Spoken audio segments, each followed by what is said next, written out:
dari tayangan hari ini, anak akan dapat mengembangkan kompetensi literasi, itu mengidentifikasi berbagai bentuk keberagaman suku bangsa, sosial, dan budaya di Indonesia yang terikat persatuan dan kesatuan.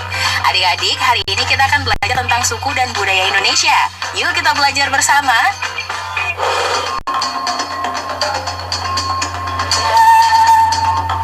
Di pesisir terpanjang di Sumatera, kerajaan maritim terbesar pada masa berada.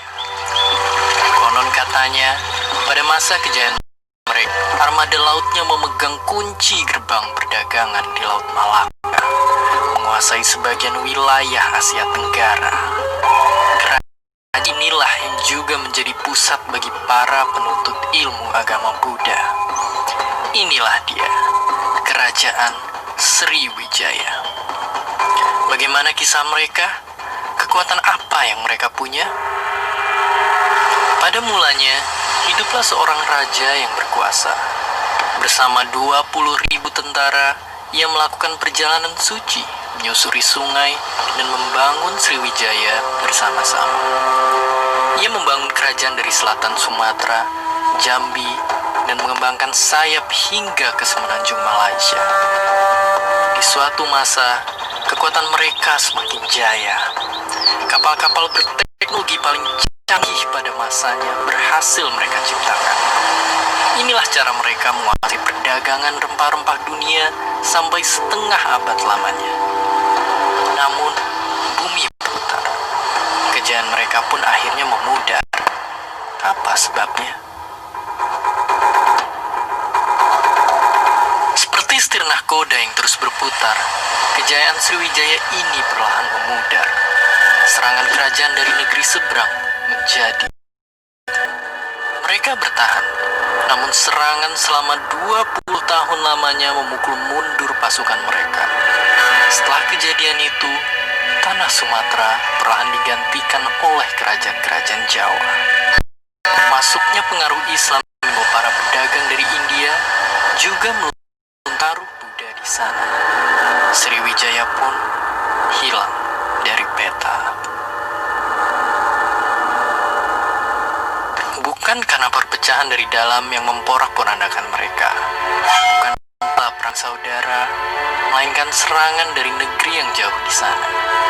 Sriwijaya mungkin kalah, tapi teknologi dan kekuatan maritim yang kerajaan telah bangun menyadarkan kita, nenek moyang kita memang pelaut, dan di sana kita seharusnya berjaya. Jejak Sriwijaya barangkali sudah susah kita temukan, namun samudra itu masih ada dan kita masih menjadi negara kepulauan terbesar di dunia. Luas perairan dan keindahan bahari dan kekayaan laut mendorong Indonesia menjadi negara maritim terkuat. Perlahan, prestasi itu pun mulai kita capai. Namun Indonesia harus bekerja lebih dan lebih keras lagi untuk meraih kemenangan kembali. Layaknya arti nama dari Sriwijaya. Meski sudah menjadi sejarah, Sriwijaya berhasil menjadi simbol kebesaran awal Nusantara. Simbol bahwa negara kita memang kaya. Kita berdaulat dan merdeka di tanah, laut, dan udara. Kekuatan maritim yang sudah ada sejak lama dan masih dan akan terus ada hingga selamanya. Candi raksasa berundak sampai menjulang, indah dari kejauhan, sungguh menakjubkan. Bangunan megah ciptaan anak Nusantara. Ia cerminan teknik arsitektur canggih dari kerajaan besar yang pernah berjaya. Juga jadi lokasi karya wisata sejuta Indonesia. Tapi bagaimana ceritanya? Teknologi apa yang ada di balik mahakarya ini?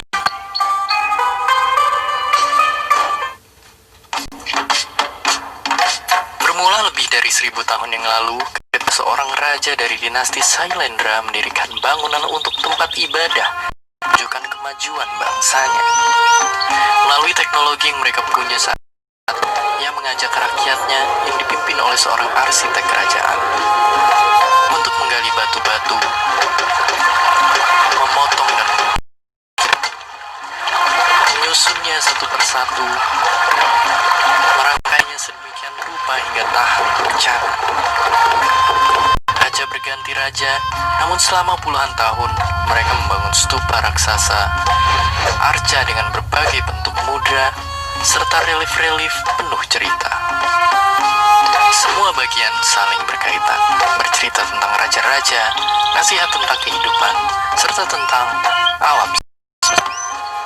Maka, kalau di Mesir sana ada piramida yang hebat, punya sesuatu yang tak kalah hebatnya, Borobudur. Namun, apakah benar peninggalan besar ini pernah terlupakan?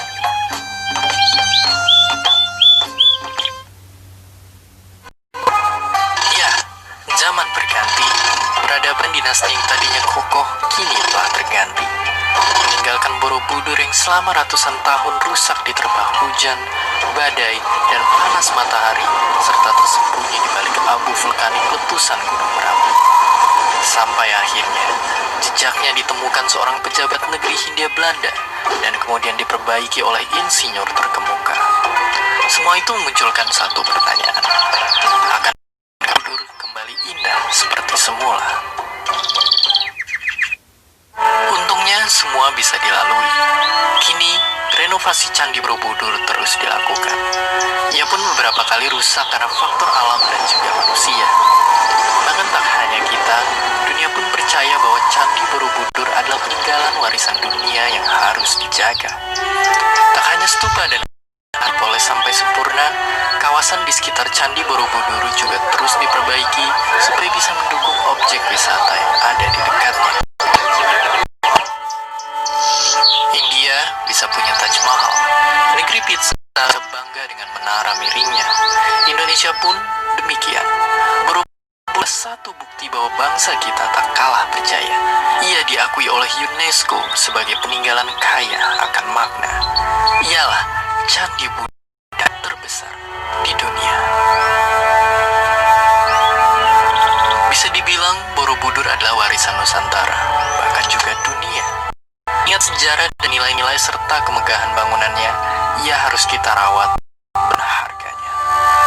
Tapi, jika dilihat dari jumlah turis asing, Candi Borobudur masih 10 kali jauh sepi dari wisatawan mancanegara yang berkunjung ke Candi Buddha di negara tetangga. Candi Borobudur memang kurang megah, tapi barangkali kitalah yang belum terlalu peduli negeri sendiri. Nah, kini waktunya menjawab pertanyaan. Siap-siap mencatat ya. Pertanyaannya adalah, ceritakan dengan bahasamu sendiri bagaimana sejarah terbentuknya Kerajaan Sriwijaya. Dicatat ya. Ceritakan dengan bahasamu sendiri bagaimana sejarah terbentuknya Kerajaan Sriwijaya. Jawablah pertanyaan tadi sebagai tugas dan kerjakan dengan bimbingan orang tua atau gurumu ya.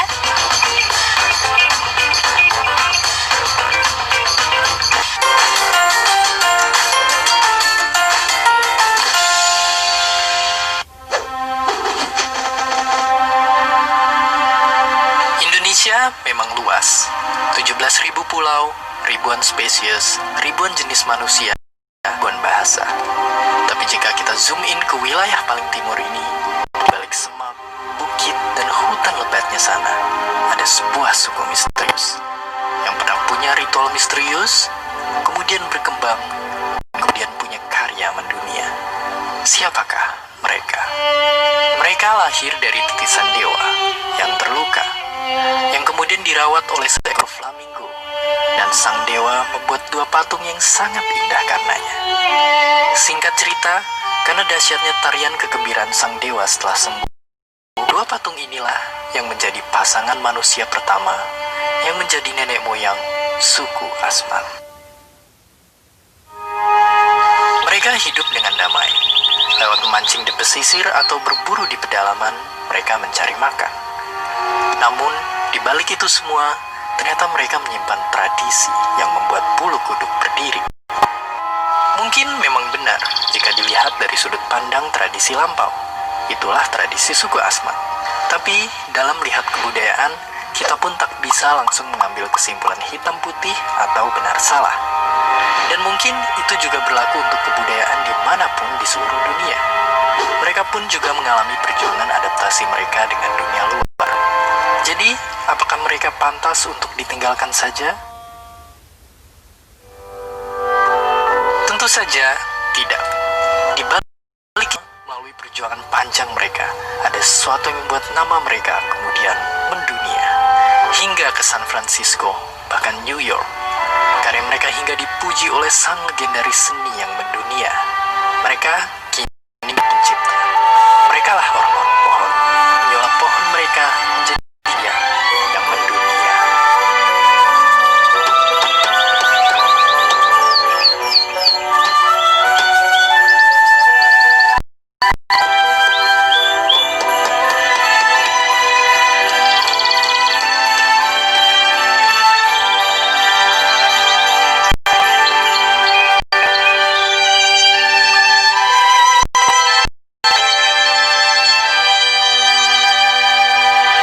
Jika orang jauh-jauh pergi ke Papua untuk mencari harta karun, mungkin mereka tak salah.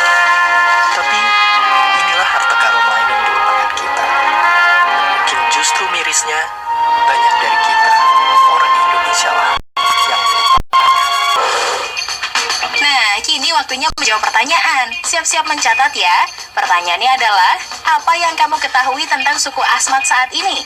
Apakah mereka masih sangat lekat dengan kebudayaannya yang unik? Ataukah sudah menyesuaikan dengan perkembangan zaman? Jelaskan pendapatmu. Dicatat ya. Apa yang kamu ketahui tentang suku Asmat saat ini? Apakah mereka masih sangat lekat dengan kebudayaannya yang unik? Ataukah sudah menyesuaikan dengan perkembangan zaman? Jelaskan pendapatmu. Jawablah pertanyaan tadi sebagai tugas dan kerjakan dengan bimbingan orang tua atau gurumu.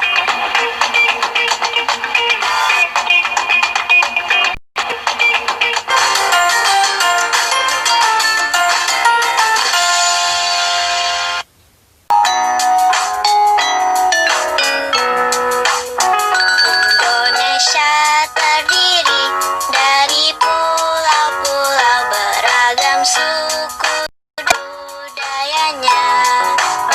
Ada suku modern, sukanya main gadget. Yang tradisional, jaga adat istiadat.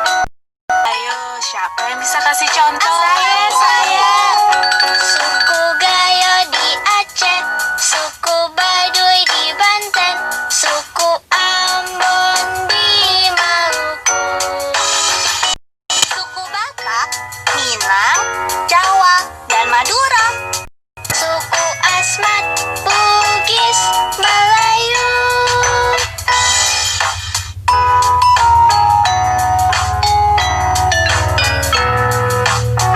Tiap suku memiliki macam-macam budaya, baju, lagu, tarian, dan bahasa. Rumah adat, alat musik, senjata tradisional, makanan khas, dan juga legenda. Kita mulai dari bajunya yuk. Kebaya dari Jawa, dari Sunda juga ada. Kalau ulos dari Sumatera. Bahasanya juga banyak sekali. Bahasa Jawa, Batak, Sunda, Bali. Panen di mana anak kambing saya, masak sabigi di hurung bari-bari. Rasa sayangnya kalau dicium merah pipinya. Soeram. Ada kebudayaan apa lagi ya di Indonesia? Kita lihat dari tariannya dulu yuk. Ada tari jaipong dari Jawa Barat dan tari serimpi dari Jawa Tengah. Ada juga alat musik daerah. Contohnya angklung dari Jawa Barat dan gamelan dari Jawa Tengah. Senjata tradisional yang terkenal ada golok dan keris. Ada juga rumah adat seperti rumah gadang dari Padang dan honai dari Papua. Pernah dengar maling kundang atau yuyu kakang? Itu contoh legenda Nusantara. Makanan khas daerah juga ada dari Jogja, rendang dari Padang, dan papeda dari Papua. Masih banyak sekali ragam budaya yang dimiliki bangsa kita. Yuk kita jaga sama-sama, karena aku,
Jangan lupa Bhinneka Tunggal Ika.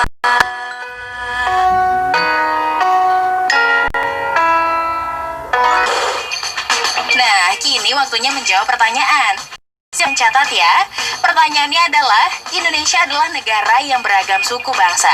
Apa yang harus kamu lakukan agar keberagaman ini dapat memperkokoh persatuan dan kesatuan bangsa? Dicatat ya, Indonesia adalah negara yang beragam suku bangsa. Apa yang harus kamu lakukan agar keberagaman ini dapat memperkokoh persatuan dan kesatuan bangsa? Jawablah pertanyaan tadi sebagai tugas dan kerjakan dengan bimbingan orang tua atau gurumu.